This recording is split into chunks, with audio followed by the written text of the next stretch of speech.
a New Year's approaching, we often think of what we've gained in the past year and what we've lost. So here's a sobering statistic. We lost 27,000 species of food products last year, things like seeds, pods, vegetables, and fruit. According to Slow Food International, every year we lose that many. And they want to bring attention to endangered foods with a project they call the Ark of Taste.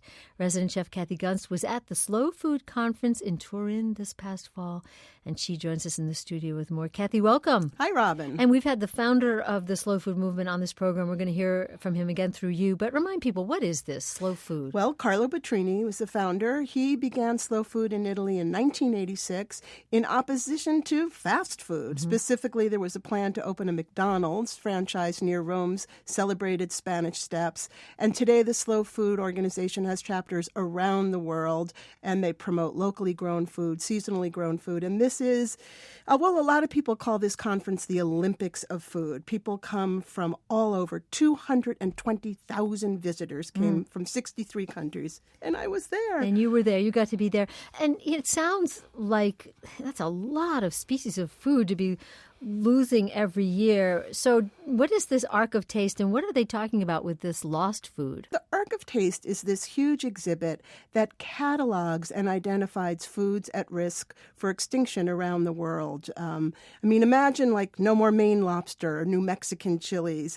The idea is that if you identify these foods, you can try to begin to protect them. And these are foods that are at risk because of drought, disease, global warming, and chemicals used in farming. 27,000 species, though, lost every year? It's a crazy, crazy statistic. This year alone, 1,000 foods were entered into the Ark. Russian black salt, Indian yak cheese, Moroccan honey. And these are very specific foods from tiny villages in some case. And they're foods that maybe we've never tasted, but they are important to the people who live there. And when you say entered into the Ark, what do you mean?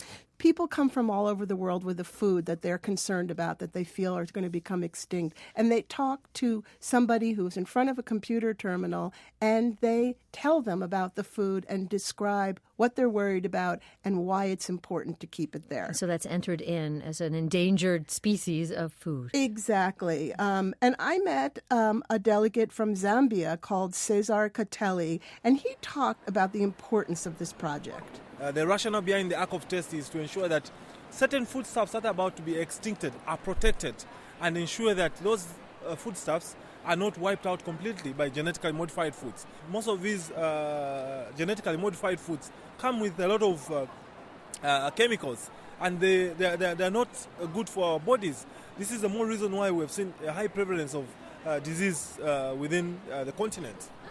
Well, we've covered GMOs before. We will again. Of course, defenders say it allows more people to eat because it's a way of growing crops in places where they couldn't have been grown before. We'll put that debate aside. Yeah, obviously, that's a big one. Obviously, this delegate from Zambia is very concerned about Very them. against it, yeah. What else did you hear? Well, I met people from all over the world. I was lucky enough to listen in to Ana Claudia Lima e Alves, a delegate from Brazil, speaking to us about a seed that she brought to the Ark of Taste.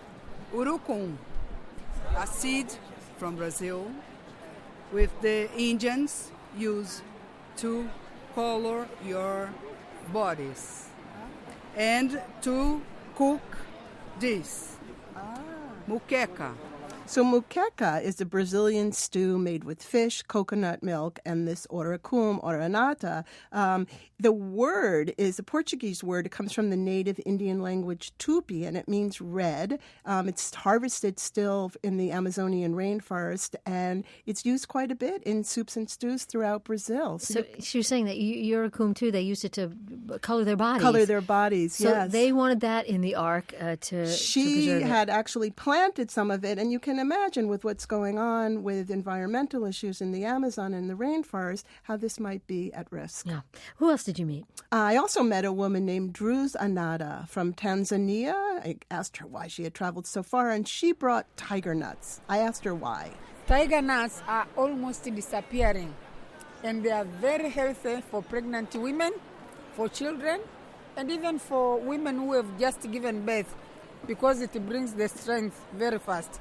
Well, so people are entering information about food species they want saved into a computer. But as you said, there's a physical ark, too. Yeah, so they actually bring these foods to Turin, to the conference, and then they set up this huge display. So imagine like a country fair. You know how they have like all the jams and jellies out and all the best apples and the prettiest flowers? This is like a country fair on steroids. 300 types of apples, 400 types of gourds and squash, seeds and pods and strange-looking fruit from all over the world. It's so beautiful to look at it all.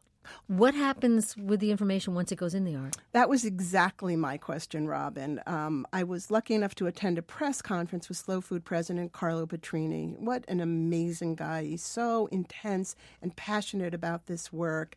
I asked him through a translator, what happens next? Cosa più importante.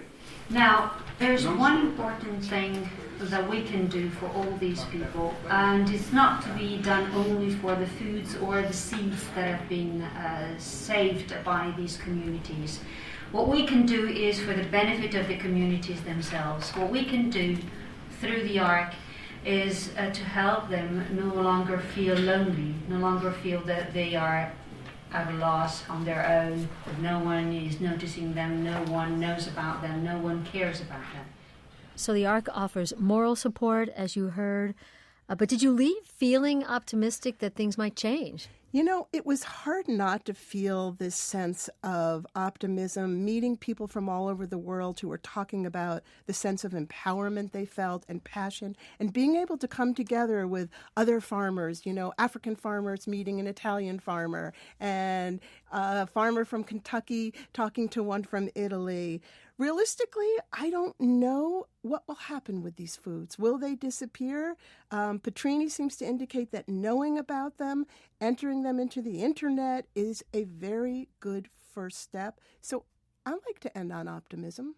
Well, let's do that. But how about also leaving us with a recipe? Because, Kathy, people just love your take on things. You know, you're in Turin, Italy at a slow food conference. What would that inspire for you to cook? I'll tell you, Robin. Yeah, there's nothing more optimistic than cooking.